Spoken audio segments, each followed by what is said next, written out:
ሰሞነኛው ቴላቪቭ በቴህራን ላይ ያደረሰችው ያለው ዛቻ ዳግም ጦርነትን እንዳይቀሰቅስ አስግቷል። እስራኤል ከኢራን ጋር ወዳጅ መሆኗ አሁን ላለው ሰው እውን አይመስል ይሆናል። የሁለቱም ወታደሮች አንድ ላይ በጋራ ጠላታቸው ላይ ዘምተው እንደነበረም ታሪክ ደጋግሞ አሳይቷል። ወይም የሁለቱ ደህንነቶች ቁልፍ ሚስጥሮችና ወሳኝ መረጃዎችን ሲለዋወጡ እንደነበረም እንደ ታምር የሚሰማ አይጠፋም። ሁለቱም በወታደራዊም ሆነ በኢኮኖሚያዊ ዘርፎች ተባብረው ይሰሩ ነበር ብሎ ለማውራት አሁን ያሉበት ሁኔታ አያስደፍር ወይም አያሳምን ይሆናል። ነገር ግን ወዳጅ መሆናቸውን ውስጥ ለውስጥ እያራመዱ የሚፈልጉትን ሲጠቀሙ መቆየታቸው ሐቅ ነው። እንደ አውሮፓውያኑ የጊዜ ቀመር በ1971 ዓ.ም ግን በኢራን የተካሄደው እስላማዊ አብዮት የእስራኤልና የኢራንን ግንኙነት አሻከረው። በአብዮቱ የተገረሰሰው የእስራኤልና የምዕራባውያን ወዳጅ የሻይ ሙስሊም ወገን የነበረው የሻህ አስተዳደር በሱኒ ሙስሊሞች ቡድን በሆነው ጸረ እስራኤልና ጸረ ምዕራባውያን አቋም በያዘው በአያቶላህ ኻሜኒ አስተዳደር ሲተካ የሁለቱ ሀገራት ግንኙነት ወደ አደገኛ ጠላትነት አሽቆለቆለ።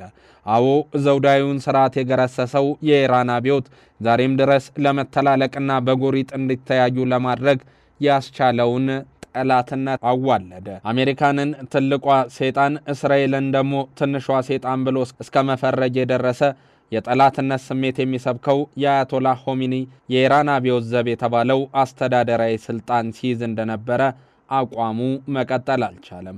የጥላቻ ስሜቱ እንዳለ ቢሆንም የቀጠናው ፖለቲካ ከአብዮቱ በኋላም ቢሆን መጠነኛ በሆነ የትብብር ግንኙነት መቀጠል ነበረበትና የቴህራን ፖለቲከኞች እዚህም እዛም ማለታቸውን አላቆሙም።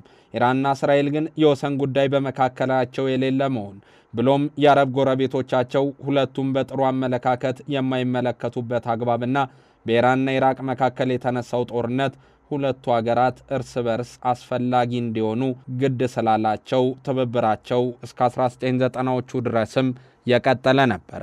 ምናልባትም ከአብዮቱ በኋላ በተለይም ሳዳም ሁሴንን ለመውጋት የሁለቱ ኃይሎች ጥምረት ዛሬም ድረስ የሚወሳና እንዴት ጠላት ሆኑ ብሎ ለመጠየቅ የሚያስቸግር ሆኖ ይነሳል። የኢራን ቀንደኛ ጠላቶች ታሊባንና ሳዳም ሁሴን መሸነፍ ኢራን የአካባቢውን ተጽዕኖ ፈጣሪ ተደርጋ የምትታሰብበት ሁኔታ መፍጠር መቻሉ የቀጠናውን የፖለቲካ ምህዳር የቀየረም ይመስላል።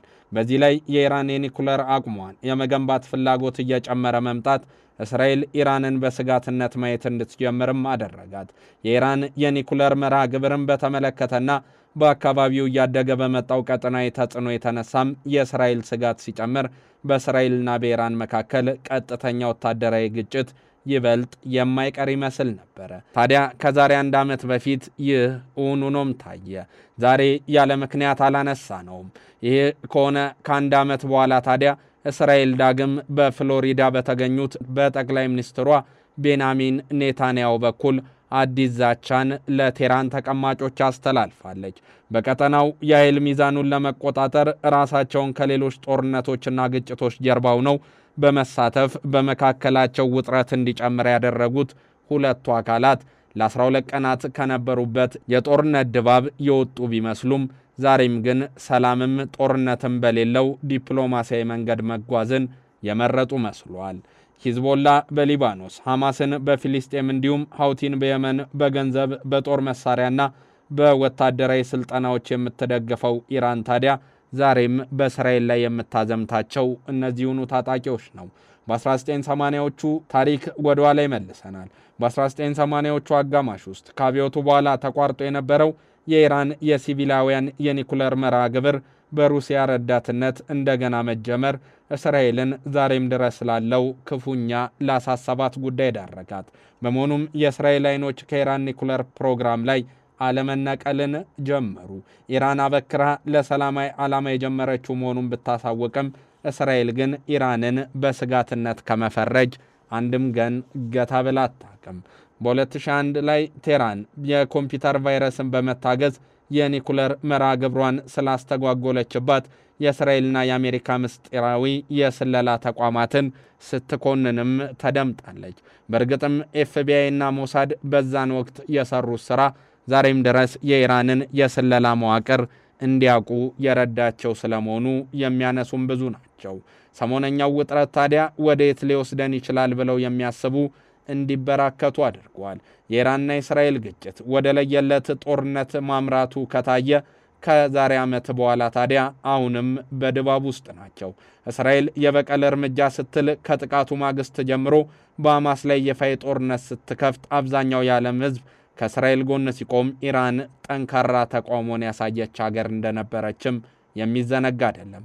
ለእስራኤል ተደጋጋሚ ማስጠንቀቂያዎች በመስጠት መግለጫም ስታወጣ ታይታለች። በመጨረሻም አያቶላ አሊ ኻሜኒ እስራኤልን መዋጋት ፈለጉም መረጡም። ለሐማስ በስውር ኢራን ታደርግ ስለነበረው ድጋፍም እስራኤል ስታስጠነቅቅ እንደነበረ የሚዘነጋ አይደለም። ነገሩ በዛ አይነት ሂደት ውስጥ ካለፈ በኋላ ታዲያ ሰሞነኛው ፖለቲካዊ ጡዘትም እንደ አዲስ መካረሮችን እንዳያመጣ አስግቷል። እስራኤል በሶሪያ የኢራን ኤምባሲን በማጥቃቷና የኢራን የጦር ጄኔራል መገደላቸው ይፋ ማድረጓ በሁለቱ ሀገራት መካከል ያለውን ፍጥጫ እያየለ እንዲሄድ አድርጎታል። ከዛ ባለፈም የኢስማኤል ሐኒዬ በቴህራን በአንድ እንግዳ ማረፊያ ውስጥ መገደል ደግሞ ነገሩን ከድጡ ወደ ማጡም አድርጎት ነበረ። ታዲያ አሁን ላይ ነገሮች ወዴት ሊሄዱ ይችላሉ? ራሷን ለመከላከል ሙሉ ለሙሉ ዝግጁ መሆኗንና አዲስ ጥቃት የሚሰነዘርባት ከሆነ በእስራኤል ላይ አስከፊ ውጤት ይኖረዋል ስትል የምታስጠነቅቀው ኢራን ሰሞነኛው ጥረቱንም በዛ መንገድ ለመፍታት እየጣረች እንደሆነ አስታውቃለች።